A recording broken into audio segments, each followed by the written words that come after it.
எல்லாருக்கும் வணக்கம். ரொம்ப ரொம்ப சந்தோஷம். இது வந்து நான் வளர்ந்தது, நான் சொல்லியிருந்தேன், ஸ்டேஜில் கூட பேசியிருந்தேன். சம்மர் ஹாலிடேஸ் ஆனால் ஊருக்கு போகிறதா ரொம்ப பிடிக்கும். ஊரில் போய் கிராமத்தில் இருக்கிறதா ரொம்ப பிடிக்கும். கிராமத்துலேருந்து கிளம்புறது அழகியாக வரும். அப்புறமா சென்னையில் விவசாயிகளுக்கும் விவசாயம் சார்ந்து வேலை செஞ்சுட்டு இருக்கிறவங்களையும் சந்திக்கணும்னு சொல்லி நிறைய பேர் அழைச்சி பேசணும். அதில் முக்கியமாக வந்து ஹிமாக்கரன் அவர்கள், அப்புறம் ரேகா அவங்களோட ஃப்ரெண்ட்ஸ் நிறைய பேர் இங்கே வந்திருந்தாங்க. மணிசுந்தர் அவங்க, நம்ம ப்ரொஃபசர் இஸ்மாயில் அவர்கள், இவங்க எல்லாருமே ஃபர்ஸ்ட் மீட் பண்ணி விவசாயம் சார்ந்து இங்கே என்ன தேவை இருக்குது, நம்ம என்ன பண்ணணும் அப்படின்னு நாங்கள் பேசும்போது அவங்க தான் ஃபர்ஸ்ட் எங்களுக்கு அட்வைஸராக வந்தவங்க. அப்போது வந்து அவங்க கூட சேர்ந்து என்ன பண்ணலாம் அப்படின்னு பேசிட்டே இருக்கும்போது தான் ரொம்ப வருஷம் கழிச்சு இந்த விஷயம் ஒன்று வந்துச்சு. சென்னையில் இந்த மாதிரி திருவிழா நடந்து ரொம்ப வருஷம் ஆயிடுச்சு. கொரோனாக்கு முன்னாடி நடத்திட்டு இருந்தோம். கொரோனாக்கு அப்புறமா வந்து எல்லா விவசாயிகளையும் ஒன்று சேர்க்கறது ரொம்ப கஷ்டமாயிடுச்சு. சென்னையில் தான் நுகர்வோர் அதிகமாக இருக்காங்க. ஒரு தமிழ்நாட்டில் 8 கோடி பேர் இருக்கோம்னா சென்னையில் 2 கோடி பேர் இருக்கும். அப்போ இங்கே தான் நுகர்வோர் அதிகமாக இருக்காங்க. இங்கே இருக்கிற குழந்தைகளுக்கு திருவிழாக்கள் போகிறது கஷ்டம். நம்ம ஊர் தானியங்கள் என்ன, நம்ம சாப்பிட்றது வந்து வெள்ளை அரிசின்னு மட்டும் தான் தெரியும். பட் அப்படி கிடையாது. இங்கே வந்து 1000 வெரைட்டிக்கு மேலே அரிசி இங்கே இருக்கு. அப்படி அந்த அரிசியெல்லாம் இன்னும் பராமரிச்சுட்டு இருக்கிற மக்கள் இருக்காங்க. அந்த அரிசியை விதைச்சு அந்த நெல் எடுத்து வச்சுட்டு இருக்கிற எத்தனையோ பேர் இங்கே இருக்காங்க. அவங்களாம் நமக்கு தெரியறதே இல்லை. எல்லாரையுமே தமிழ்நாட்டில் வந்து விளைபொருட்கள்ல இருந்து அதை எப்படி வந்து மதிப்பு கூட்டப்பட்ட பொருட்களா மாற்ற முடியும், எத்தனை மாதிரி ப்ராடக்ட்ஸ் பண்ண முடியுமோ அத்தனை ப்ராடக்ட்ஸும் ஆர்கானிக்கா, இயற்கைக்கு துன்புறுத்தாம வந்து துணிகள் எப்படி பண்ண முடியும், உணவை எப்படி பண்ண முடியும், சத்தான உணவை குழந்தைகளுக்கு எப்படி பண்ண முடியும்னு யோசிச்சு பண்ற ஒரு சின்ன கூட்டம் தான் தமிழ்நாட்டில் இருக்கு. அவங்க எல்லாரையும் இங்க ஒண்ணு சேர்த்திருக்கிறதுக்கு முதல்ல இந்த விழா கமிட்டிக்கு நான் பெரிய பாராட்ட தெரிவிச்சுக்கிறேன். ரொம்ப ரொம்ப நன்றி. இந்த மாதிரி வந்து மக்களுக்காக குழந்தைகளுக்காக பண்ணணுன்றது வந்து அவங்களோட நேரத்தை எல்லாம் விட்டுட்டு ஒரு 3 மாசம் உழைச்சு இது பண்ணியிருக்காங்க. உழவன் ஃபவுண்டேஷனும் இதுக்கு ஒரு சிறு பங்கு அவங்க கூட என்ன பண்ண முடியுமோ அதை நான் பண்ணி கொடுத்துருக்கோம். அதுல அந்த வகையில இந்த மாதிரி ஒரு விழா ஏற்பாடு பண்ணி இந்த ஒரு சூழலை ஏற்பாடு பண்ணதே ரொம்ப பெரிய விஷயம். இங்க வந்து காலையில் ஒரு 1000 ஸ்கூல் ஸ்டூடெண்ட்ஸ் வந்துட்டு போயிருக்காங்க. பள்ளி மாணவர்களை இங்க கூட்டு வந்தது ஒரு மிகப்பெரிய விஷயம். அந்த பள்ளிகளுக்கு முக்கியமா நன்றி சொல்றேன். இன்னும் 2 நாள் இது நடக்க போகுது. நாளைக்கு நாளைக்கு இன்னும் 2 நாள் இந்த திருவிழா இங்க இருக்க போகுது. இது ரொம்ப ரேரான விஷயம் தமிழ்நாட்டு சென்னையில நடக்கிறது. ஸோ என்னோட ஃபேமிலியும் நாளைக்கு வருவாங்க, குழந்தைங்களும் வர சொல்லியிருக்கேன். ஏன்னா இது மிஸ் பண்ணவே கூடாது. நாம போய் திருவிழாவுக்கு போய் ஊருக்கு கூட்டிட்டு போய் காமிக்கிறது ரொம்ப அரிதாயிடுச்சு. ஆனா இங்க எல்லாமே உங்க வாசலுக்கு வந்திருக்கு. சென்னையில நடக்குதுங்கும் போது தயவு செஞ்சு இந்த ஆப்பர்ச்சுனிட்டியை பயன்படுத்திக்கோங்க. குழந்தைகளை கூட்டிட்டு வந்து இங்க இருக்கிற ரேக்லா ரேஸ் எல்லாம், ரேக்லா வண்டி எல்லாம் வச்சிருக்காங்க. இதெல்லாம் நான் பார்த்து ரொம்ப வருஷம் ஆச்சு. இங்க ரேக்லா வண்டிகள் இருக்கு. மாடு வெரைட்டி நமக்கு 4-5 தான் இருக்கும். கிட்டத்தட்ட 20 வெரைட்டிக்கு மேல இங்க கொண்டு வந்திருக்காங்க. ஆடுல இருந்து, பறவைகள்ல இருந்து. அதே மாதிரி ரெடிமேட் ஃபுட்டும் இருக்கு. அது இல்லாம பேக்டா வந்து நீங்க வந்து வாங்கக்கூடிய மில்லட்ஸ்ல பண்ண பொருட்கள். அதே மாதிரி நம்ம நாட்டு வெரைட்டி அரிசி இங்க வாங்கிட்டு போகலாம். விதைகள் கிடைக்குது. இப்படி எல்லா ஆப்பர்ச்சுனிட்டியும் ஒரே இடத்துல ஏற்பாடு பண்ணியிருக்காங்க. ஸோ தயவு செஞ்சு இதை பார்த்துட்டு இருக்கிறவங்க இன்னும் 2 நாள் இருக்கு. 28, 29 இன்னும் 2 நாள் இருக்கு. வந்து கலந்துக்குங்க. காலையில 10 மணில இருந்து நைட்டு 10 மணி வரைக்கும் இருக்கு. ஸோ இதுக்கு எவ்வளோ அட்வர்டைஸ் பண்ண முடியுமோ பண்ணுங்க. இதை கொண்டு போய் சேர்க்கணும்னு நம்ம மீடியா தோழர்களையும் நான் நண்பர்களையும் கேட்டுக்கிறேன். நன்றி. ஆனா எங்களுக்கு ரொம்ப சந்தோஷமா இருக்கு. என்ன சொல்ல போனா நீங்க வந்து நாங்க சொல்ல வேண்டிய எல்லா விஷயத்தையுமே நீங்க சொல்லிட்டுங்க. அதான் நம்ம சொல்ற மாதிரி கறிக்கஞ்சியில் ஆரம்பிச்சு கம்மங்குள்ள ஆரம்பிச்சு இங்க இருக்க கால வரைக்கும் அத்தனையுமே நம்ம தமிழ் பாரம்பரியம். அதை நீங்க சொல்றப்ப எங்களுக்கு அவ்வளவு சந்தோஷமா இருக்குண்ணே. உண்மையிலேயே நீங்க ஒவ்வொரு படத்துலையும் நம்ம கடைக்குட்டி சிங்கம் ஆகட்டும், இங்கே மாவட்டம், நான் ஏற்கனவே சொன்ன மாதிரி தான் நீங்க காலையை பிடிச்சிட்டு வந்தா அந்த ஐயனார் சாமி அப்படியே காலையை பிடிச்சிட்டு வர மாதிரி எங்களுக்கு ஒரு புத்துணர்வு ஏற்படு. இதுக்கெல்லாம் கை தட்டலாம். அதை விட இன்னொரு முக்கியமான விஷயம் வந்து நம்ம பசங்க கேட்டே இருந்தாங்க, எப்ப பார்த்தாலும் நம்ம கார்த்தியான காலக்கூடையே வராரே, அவர் அடுத்து வந்து நம்ம சென்னையில வந்து இந்த மாதிரி ஜல்லிக்கட்டு அவர் தலைமையில் நடக்குமா அப்படின்னு கேட்கறாங்க. ஜல்லிக்கட்டுக்கு ஏற்பட லைசன்ஸ் வாங்கணும். ஆனா வாங்கினா நிச்சயமா எல்லா காலையும் கொண்டு வந்து இறக்கிடுவாங்க. சென்னையில என் காலை ஓடணுங்கிறதுக்கு ஒரு பெரிய கூட்டம் இருக்கும். இவர்கிட்ட சொன்னா அதுவும் ஏற்பாடு பண்ணாலும் பண்ணுவாரு. சூப்பர்ண்ணே. நாங்களும் இது ஒரு ஆசையா தான் நினைக்கிறோம். கண்டிப்பா என்ன அப்படின்னா, ஆக்சுவலா நான் வந்து ஜல்லிக்கட்டுக்கு முன்னாடி பார்த்தது இல்ல. படத்துல நடிக்கிறப்பதான் நாங்க போய் ஆக்சுவலா ஷூட் பண்ணும்போது நான் நின்று பார்த்தேன். அது உண்மையா வேற அது ஒரு பிரமாதமான ஒரு விஷயம். அது ஒரு பிரமாதமான விஷயம். உண்மை. நீங்க பலன் சொன்னப்பதான் எங்களுக்கு ஞாபகம் வந்தது. இந்த காலை கூட அங்க சேர்ந்து நீங்க நிக்கிறப்ப எங்களுக்கு கருக்குன்னு ஒரு மாதிரி இருக்கு. அவன பேர் பார்த்தோன்னே அவன் பேர் டோனின்னு எங்களுக்கு சொன்னாங்க. ஆனா உண்மையிலே அது நீங்க வச்ச பேருங்கிறதே எங்களுக்கு இங்க வச்ச மாதிரி தான் இருக்கு. ஆனா அந்த காலை கூட ஒரு மாதிரி சினிமால வைக்கிற பேர் ஒட்டிக்கும். ஒரிஜினல் பேர் மாதிரி இருக்கும். உண்மைதானே. ஆனா அது எப்படின்னு எங்கெல்லாம் பார்க்க சும்மா சொல்லிக்கிட்டு இருக்காங்க, பார்க்கலாம் ரொம்ப கொடூரமான ஒரு மிருகம், பக்கத்துல போயிடாதீங்க அப்படின்னாங்க. குழந்தை மாதிரி தான் வச்சிருக்காங்க. அதனால அது ஒரு டேங்க் அளவுக்கு பவர்ஃபுல். ஆனா வந்து பெண்கள் கிட்ட அது சாந்தமா இருக்கு, குழந்தைங்க கிட்ட சாந்தமா இருக்கு. அது பக்கத்துல ஆள் வரும்போது அந்த ஆள் எந்த நோக்கத்தோட வரான்னு அதனால கணிக்க முடியுது. அதுதான் அங்க ரொம்ப ஆச்சரியமான விஷயம். ஏன்னா அங்க வந்து 15 வயசு 16 வயசு பசங்க எல்லாம் வந்து காலை பிடிக்கிறாங்கன்றாங்க. அது என்னன்னா ஏறு தழுவுதல் தான். வெளிநாடுகள்லாம் ஸ்பெயின்லாம் இருக்குன்னா அது அந்த மாட்டை காயப்படுத்துவாங்க. இங்க கட்டி பிடிக்கிறது தான். கட்டி பிடிச்சி எவ்வளவு நேரம் உன்னால தாங்க முடியுதுங்கிறது. அதை நேர் நின்று பார்க்கும்போது வெளியில டிவியில பாக்குறது வேற, அது நேர்ல நம்ம அங்க கூட நின்று பார்க்கும்போது நம்மளுடைய பண்பாடு இதுதான் நாம அப்படின்னு தெரிஞ்சுக்கிறது இருக்கு இல்லையா, அது ஒரு ரொம்ப உன்னதமான ஒரு ஃபீலிங் அது. அது உண்மையிலே நீங்க சொல்றப்ப எங்களுக்கு அதான் இருக்கு. வெளிநாட்டுலாம் கஷ்டப்பட்டு இருக்காங்க, நாங்க தாயா பிள்ளையா இன்னும் ரேஷன் கார்டுல மட்டும் தான் எங்க கால பேரை சேர்க்கல, மத்த அளவு அவ்வளவு அன்பா இருக்கீங்க. அந்த கால கூட நீங்க இருக்கப்ப எங்களுக்கு அவ்வளவு இருக்கணும். உண்மையிலே எங்களோட ஆணழகன், எங்களோட தமிழழகன், மெய்யழகன் படம் நீங்க வந்து ரொம்ப சூப்பரான பெரிய ஹிட் ஆகணும். நீங்க இந்த இடத்துக்கு வந்ததுல எங்களுக்கு ரொம்ப பெருமை. தமிழ் எந்த இடத்துல எந்த ஒரு இடத்துல விவசாயிகளுக்கு எந்த ஒரு முன்னேற்றம், உழவன் ஃபவுண்டேஷன் ஆகட்டும் நீங்களாகட்டும் நிறைய நல்ல விஷயங்கள் பண்ணிட்டு இருக்கீங்க. எங்களோட செம்பொழில் 2024 நீங்க வந்தால ரொம்ப ரொம்ப சந்தோஷப்படுறோம். ஒரு சின்ன ஆசை, இங்க அங்கெல்லாம் போனா கூட்டம் கூடிரு, ஏன்னா அங்கெல்லாம் நாங்க நிறைய ட்ரை பண்ணலாம் நினைச்சோம். இருந்தாலும் ஒரு குத்து அடிச்சீங்கன்னா எங்க பறையெல்லாம் அப்படியே ரெடியா நின்று இருக்காங்க.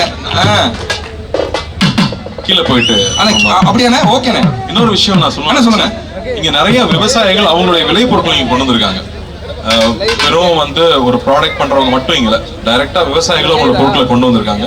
ஸோ தயவு செஞ்சு வந்து பாருங்க, பார்த்து அவங்களை என்கரேஜ் பண்ணுங்க அப்படின்னு.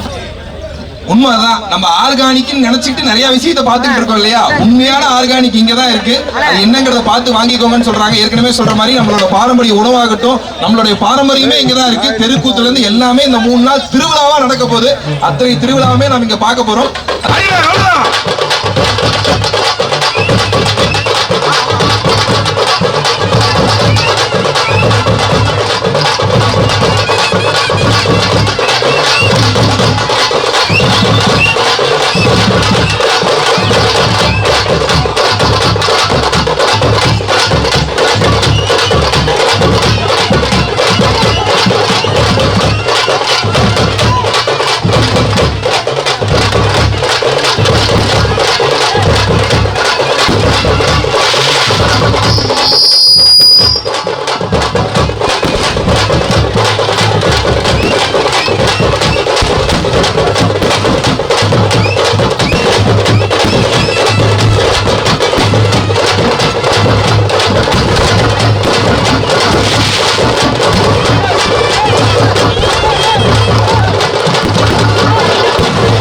எல்லாருக்கும் வணக்கம். குறிப்பாக முதல்ல செம்பொழிலுக்கு வந்து பாரம்பரிய கலைகளை மேடை ஏற்றி அழகு பார்க்கறதுக்கான ஒரு பெரிய மேடை அமைச்சு கொடுத்த செம்பொழில் டீமுக்கு வாழ்த்துக்களையும் பாராட்டுதலையும் தெரியப்படுத்திக் கொள்கிறேன்.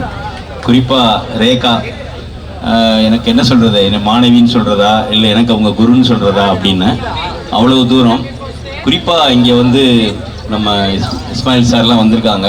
பெரிய பெரிய ஆட்கள் இருக்கும்போது இந்த சாமானியனையும் சாமானிய கலைஞர்களையும் கூப்பிட்டு கௌரவப்படுத்தினதுக்கு ரொம்ப வாழ்த்துக்களையும் பாராட்டுதலையும் தெரியப்படுத்திட்டு, குத்தரிசியோட பச்சரிசி, பச்சரிசியோட புழுங்கரிசி, இத விளைவிக்கிற உழவனை பாதுகாக்கிற கூட்டம் ஐயா நாங்க.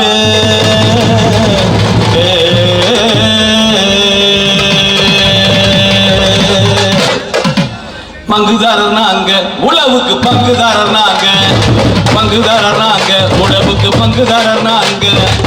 நாட்டு மாட்டை ஓட்டி வந்து,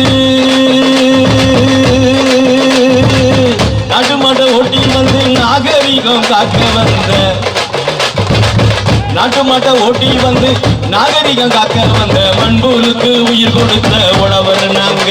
இந்த செம்போழில், இந்த செம்போழில் சீராட்டம் தந்தோம் நாங்க, அட தந்தோம் நாங்க, அட தந்தோம் தந்தோம் தந்தோம் தந்தோம் தந்தோம் தந்தோம் தந்தோம் தந்தோம் தந்தோம் நாங்க.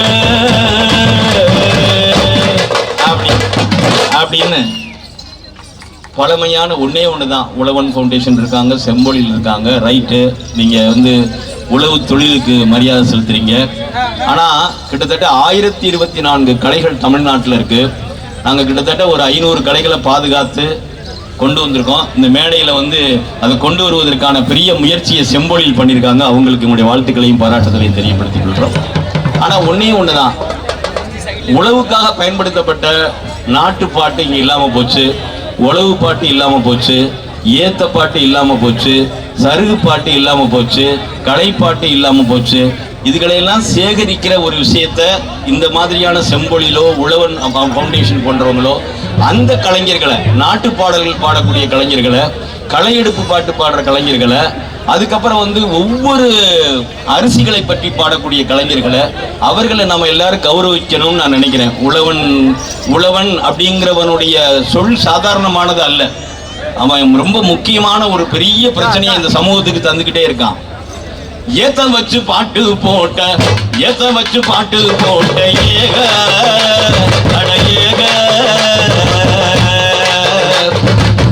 கவலை வச்சு தண்ணி வச்சு ஏத்த வச்சு பாட்டு போட்டு நாத்து பாட்டு நாங்க பாடி கொழுந்திய செலுத்து வச்சோம் மாட்டோரமும் போட்டு வச்சோம் பெரம்ப அடிச்ச வயலு எங்க வயலு. மிகப்பெரிய ஆராய்ச்சி நடத்திட்டு இருக்க சுல்தான் சார் ப்ளீஸ் சார் ஒரு சில வார்த்தைகள். இந்த மண்புழு பத்தி ஆராய்ச்சி பண்றதுல சுல்தான் சார் தான் மிகப்பெரிய ஆளா. சொல்ல வேணாம் நேரம் நாங்க சொல்லுவோம். எல்லாருக்கும் மாலை வணக்கம். அதாவது மண்புழு வந்து ஒரு என்ன சொல்ல ஒரு ரெப்ரசன்டேட்டிவ் மாதிரி, எப்படி வந்து உழவன் ஃபவுண்டேஷன் ஒரு ரெப்ரசன்டேஷன் ஆஃப் ஃபார்மர்ஸ் இருக்கும், அந்த மாதிரி வந்து மண்புழு வந்து மண்ணுக்கு ஒரு ரெப்ரசன்டேஷன் மாதிரி. மண்புழு இருந்துச்சுன்னா அந்த மண்ணில் கண்டிப்பா உயிரினங்கள் இருக்கும், நல்ல ஆர்கானிக் மேட்டர் இருக்கும், இயற்கை இருக்கும், எல்லாமே இருக்கும்ங்கிற ஒரு சங்கதிக்காக தான் மண்புழு உரம் ஆரம்பிச்சோம். ரொம்ப பெருமையா இருக்கு. உழவன் ஃபவுண்டேஷன் வந்து சிறப்பாக பண்றாங்க. அதே மாதிரி செம்பொழி தம்பி வந்து ஹரி வந்து ரொம்ப அருமையா பண்ணிட்டு வர்றாரு. அது கூட சேர்ந்து பல பேர் இருக்காங்க. இங்க இருக்கிறவங்களே நிறைய பேர், ரேகா இருக்காங்க, மண்வாசனர், மேனக்கா இருக்கிறாங்க, அதே மாதிரி ஐயா, நிறைய பேர் சேர்ந்து வந்து இது பல ஆண்டுகளா பண்ணிட்டு வரோம். என்ன ஒரு சந்தோஷமா இருக்குன்னா, எனக்கு நல்ல ஞாபகம் இருக்கு, 91 92 வந்து ஆழ்வார் அண்ணாச்சி, நான் பெர்னாடு எல்லாம் சேர்ந்து ஒரு கூட்டம் ஒன்று போட்டோம். இயற்கை விவசாயம் சொல்லிக் கொடுக்கறதுக்காக கூட்டம் போட்டோம். 4 பேர் வந்தாங்க. இன்னைக்கு அனௌன்ஸ் பண்ணா நிறைய பேர் வராங்க. அந்த அளவுக்கு வளர்க்கறதுக்கு காரணம் இந்த மாதிரி இருக்கிற யங்ஸ்டர்ஸ் தான். அவங்களெல்லாம் என்னுடைய வாழ்த்துக்கள், செம்பொழிக்கு வாழ்த்துக்கள். தம்பி மூலியமா நிறைய பண்ணிட்டு வரீங்க. உங்களுடைய அந்த கருவட்டி சிங்கத்துல இருந்து இப்போ மெய்யழகன் ஆயிட்டீங்க. மெய்யழகன் வழியாக எங்கள் நிறைய யங்ஸ்டர்ஸுக்கு வந்து இதை வந்து சொல்லிக் கொடுக்கணும். இன்னும் சிறந்த படங்கள் நீங்க செய்யணும். எனக்கு வந்து இன்னைக்கு வந்து அப்பா வந்திருந்தாருன்னா இன்னும் சிறப்பா நிறைய சொல்லியிருப்பாரு கிராமத்தை பத்தி. அவர் வந்து எனக்கு ரொம்ப நெருங்கியவர், சிவகுமார் அண்ணன். ஸோ அந்த மாதிரி இருக்கும்போது நம்ம எல்லாம் சேர்ந்து இதுக்கு வந்து நிறைய உழைப்போம். இங்கே நிறைய விவசாயிகள் செய்கிற விவசாயிகளும் வந்து இருக்கிறாங்க. கண்டிப்பாக நீங்கள் வந்து கொஞ்ச நேரம் அவங்களோட இருந்து ஏதாவது ஒரு பொருளாவது அவங்க கிட்ட இருந்து வாங்கிட்டு நீங்கள் வீட்டுக்கு போகணும். இதுதான் என்னுடைய வேண்டுகோள். நன்றி, வணக்கம், வாழ்த்துக்கள். உங்களுக்கு அந்த மாதிரி நிறைய விஷயங்கள் சொல்லிட்டு இருக்கேன். உண்மையா தானே? ஏன்னா உழவன் ஃபவுண்டேஷன் வந்து எத்தனை விவசாயிகள் எப்படி இருக்கு, உண்மையிலேயே கைக்குத்து அடிச்சுலாம் உங்களை பார்த்ததுக்கப்புறம் என்ன மாதிரி இல்லைங்க நிறைய தெரிஞ்சுக்கிட்டோம். ஒரு நன்றி சொல்லணும். அவரோட உதவி எங்களுக்கு ரொம்ப ஊக்குவிப்பு. என்ன கேட்டாலும் வந்து புரிய வைக்க முடியறது இல்ல. அவருக்கு எஃபர்ட் போட தேவையில்லை. சதீஷ் இருக்காரு உழவன் ஃபவுண்டேஷன், அப்படிதான் நானும் அவரும் நிறைய சண்டை போட்டுப்போம். பட் வேலை நடந்துரும், பக்காவா பண்ணி கொடுத்துருவாரு. ஸோ எங்களுக்கு வந்து இவங்க வந்தது, இவங்க சப்போர்ட் வந்து எங்களை மாதிரி இருக்கவங்க வந்து நீங்க வந்து கொஞ்சம் நிறைய சப்போர்ட் பண்ணுங்க. விவசாயத்தையும் உணவு இவங்க எல்லாருமே வந்து நல்லா படிச்சுட்டு நல்ல கம்பெனியில் வேலை செஞ்சுட்டு இருந்தவங்க. ஆனால் இங்கே விவசாயிகளுக்கும் விவசாயம் சார்ந்து ஏதாவது பண்ணணுங்கிறதுக்காக அவங்களுடைய சொந்தமாக சம்பாரிச்ச பணத்தையும் சேர்ந்து அவங்க டைமும் சேர்ந்து எல்லாத்தையும் போட்டு மக்களுக்காக ஒர்க் பண்ணுறவங்க. ஸோ இவங்க யாருன்னு தெரிஞ்சுக்குங்க, அது ரொம்ப ரொம்ப முக்கியம் நினைக்கிறேன். இவங்க இந்த டீமே எல்லாருமே வந்து ரொம்ப 3 மாசமா ஒர்க் பண்ணிட்டு இருக்காங்க. ஸோ இவங்க எல்லாரையும் நாம எல்லாருமே என்கரேஜ் பண்ணணும்னு கேட்டுக்கிறேன். தேங்க்யூ. நன்றிண்ணே.